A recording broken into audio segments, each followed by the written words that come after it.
And another country that is dealing with a lot of the surround sound, with a lot of conversations about fake news, with a lot of conversation on ideological differences, is the United States of America.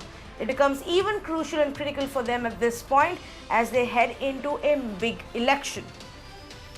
But weeks before the election, President Donald Trump tested positive for coronavirus. And not just him, but many in his entire team, his close aides, his campaign manager, they all ended up getting infected. Now, as Donald Trump recovers and gets back to work, let's try and get you a sense of what's happening there. How is this development being viewed? And what's the political view and the noise that's getting generated in US? So let's say good evening to Jacqueline Alemany, political reporter with the Washington Post, joining me right now. Jacqueline, thank you for being with us on Mirror Now.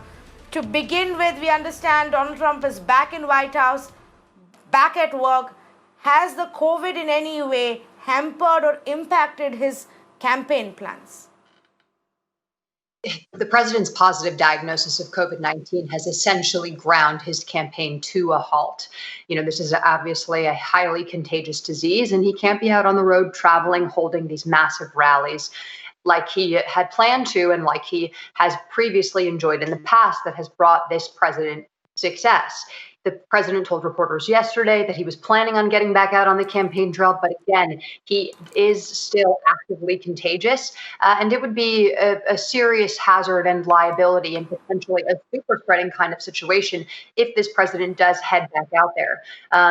He's planning on traveling soon, as he said, but again, much of his campaign staff has also been taken out by the virus, and they're all working remotely. Okay, in fact, I just want to tell our viewers that, as President Trump got back, he said, we're going back to work. We're going to be out front as a leader. I had to do that. I know there's danger to it, but I had to do it. I stood out front. I led.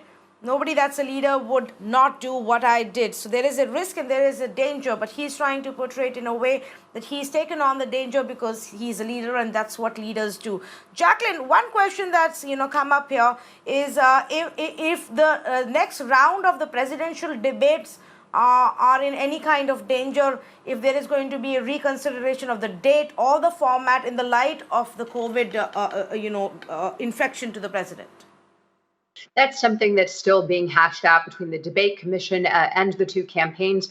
But I should add that these were unnecessary risks that this president has taken. He could have protected himself better had he worn a mask, which he's eschewed, and stayed 6 feet apart from people. Instead, he's continued to shake hands, been in close proximity, has declined to wear a mask. Yesterday, posed for pictures without a mask, even though he actually does currently have the coronavirus. So the president is trying to portray himself as strong, as someone who these are the perils of the job. But, the former Vice President Joe Biden, who's also out on the campaign trail, is being much more precautious. That being said, it is being decided whether or not the two can debate each other, especially if the president does still test positive for the virus. But for the upcoming debate on Wednesday between Senator Kamala Harris and Vice President Mike Pence, they are going to put a plexiglass around Kamala Harris to protect her potentially from anything that Vice President Mike Pence might be carrying.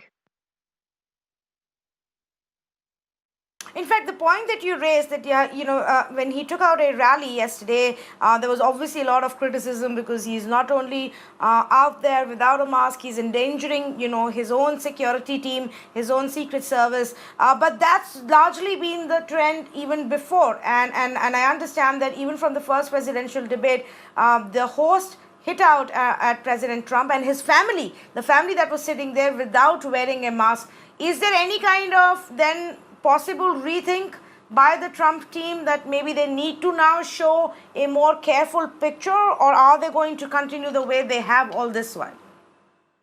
they are going to actually double down on their strategy and try to portray the president as a survivor of COVID and continue operating the way that they've largely been operating, which is pretty recklessly and flouting Center for Disease Control guidelines. And you're exactly right. Chris Wallace, the Fox News moderator, reprimanded Trump's family for declining to wear masks, even though everyone was required to on Wednesday.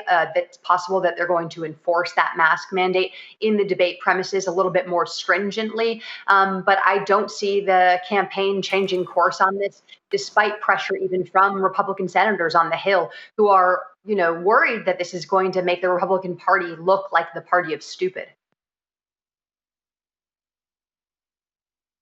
Okay, so despite the fact that within his own party they believe that this is not going to look good for them, Team Trump seems to be going ahead. And like Jacqueline, you pointed out, they'll probably use this to say, well, he's now a survivor. It's not that difficult, so let's go on and get out there during the election season. Jacqueline, thank you so much for joining us here and bringing us the updates and your perspective as far as the U.S. presidential race is concerned. We're going to take a very short break. Lots more news and updates on the other side. We put the spotlight on Tamil Nadu. Stay with me.